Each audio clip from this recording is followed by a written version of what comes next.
Good day. My name is Emmanuel Holawale. I'm an attorney based in Columbus, Ohio. I am also the host of Legal Angle with Emmanuel the Law Holawale. Today, I'm going to be talking about the legal angle of COVID-19, especially how it deals with co-parenting or shared parenting during the coronavirus shutdown.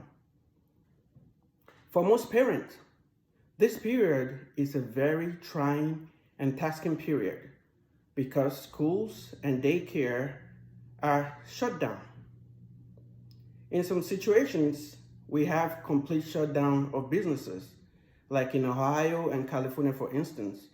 All businesses are shut down and everyone is asked to stay at home. Only essential businesses like hospitals, law offices, truck deliveries, garbage companies, and banks are open. So in situations like that, everyone is asked to stay in place or to stay at home and not go out. Nevertheless, parents and children still need to spend time together. So normally without shutdowns, parents have plans, they have their parenting plans, some have shared parenting plans that are maybe court ordered. Others have some kind of parenting plan that they both agree on. So they plan for holidays, they plan for breaks, they plan for teachers taking time off and children have to stay at home. But this is not some kind of a normal break. This kind of break is because of a shutdown. So most parents have no plan for how to exchange the kids or to take care of them. But I'm going to be giving you some tools that you can use to make it easier to be able to parent together, shared parenting, or co-parenting. You have to realize that every parent or everyone is going through the stress of this pandemic shutdown, including the children. Children are also going through the stress. So as parents, you should try to work together to make sure that you relieve the children even of the stress. You should realize that your children also miss their friends from school. They miss their teachers. They miss their routines. They miss the structure. They miss how their daily lives used to be before the pandemic. So the best thing that you could do as a parent or as parent is to make it easier on your children, to take up the stress from them, to make them feel safe, and to understand that you are not the only one going through stress of not working. They are also experiencing stress. They don't have control over what is going on, just as you don't. This is not the time to use children as weapons against the other parent. There's never a good time to do that anyway, but especially this time when everyone is under stress, don't use your children as weapons against the other parent.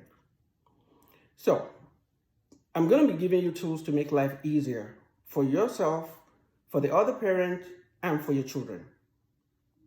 If you're in a situation where you co-parent with another person whom you don't live with, maybe you have some kind of, maybe you are the residential parent for school purposes, and they only have visitation rights, or they are the non-custodial parent, or maybe you even had shared custody, but one person is the residential parent for school purposes. We will encourage you to call the other parent, figure out ways to see how you can exchange your children without safely. Figure out ways where you can talk about it to figure things out, because this is different from what you normally have. So talk to the other parent to figure out how you can exchange your children safely without breaking the rules, without breaking the law, and putting your children's interest first. So the first thing that you have to do is first discuss with the other partner, discuss with the other parent, and figure out what is going to be in the best interest of the children. Remember, the best interest of the children.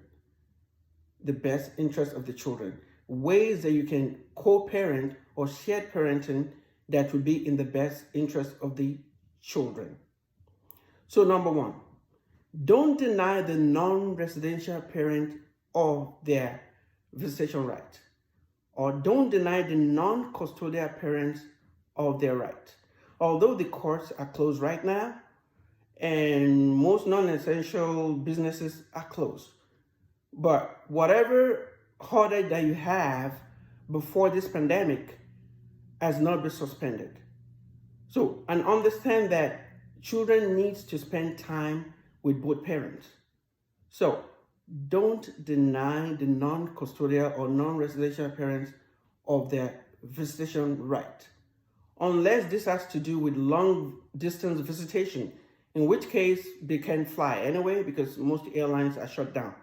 But in a situation where both of you live in the same city, where you can still drive, where you don't have to take public transportation, don't deny the non-custodial or the non-residential parent of their visitation rights. Figure out a way to safely exchange the kids. If you can, because one of the essential things that you can do is that you can go to the store to get grocery. If you can do that, we can also figure out ways to safely exchange the children. Number two, put a plan together put a plan together where you know how the other parent will be able to safely follow the directives, like washing their hands, keeping their hands clean, keeping the environment clean, not taking them to where there are crowds, where they are more likely to catch the virus, or where they're more susceptible. Figure out a plan where in each other's home you have a plan to keep the children safe. You have a plan to keep the children in a safe environment where they're free from germs or coronavirus. Number two, be reasonable.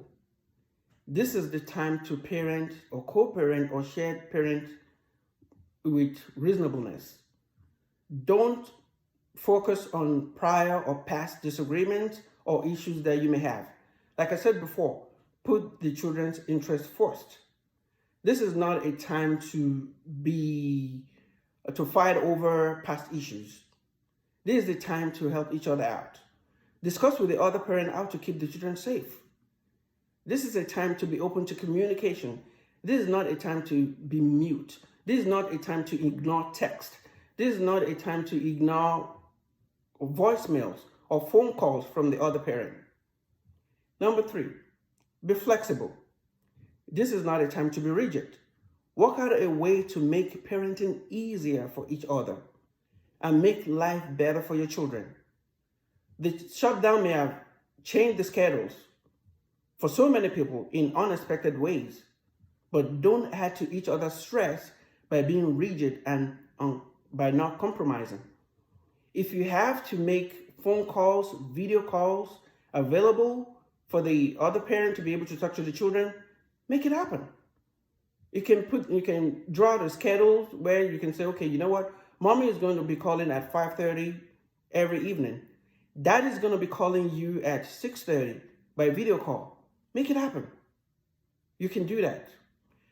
Number four, the shutdown hasn't suspended child support. Although they might not be able to process it, but if you're unable to pay your child support, maybe because you've lost your job, talk to the other parent. Let them know what is going on.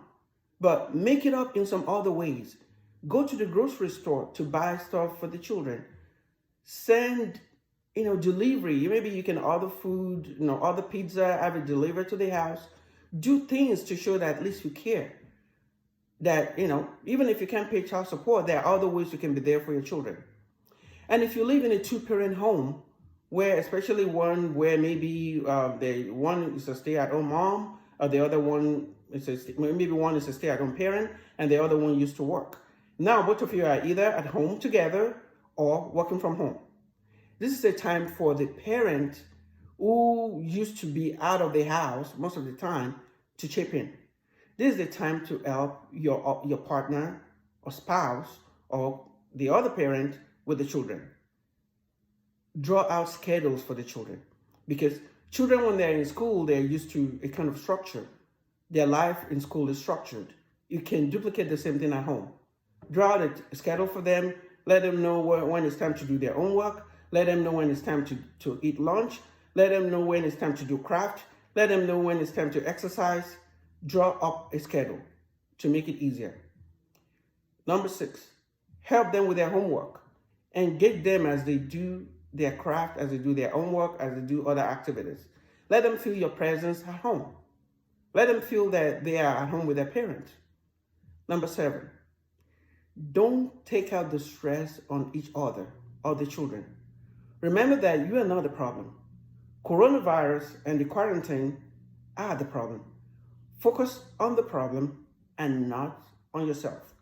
What I mean is that I'm not saying you shouldn't focus on yourself. Don't see yourselves as the problem. Focus on the issue and solve it together. The other parent is not the problem. Your children are not the problem.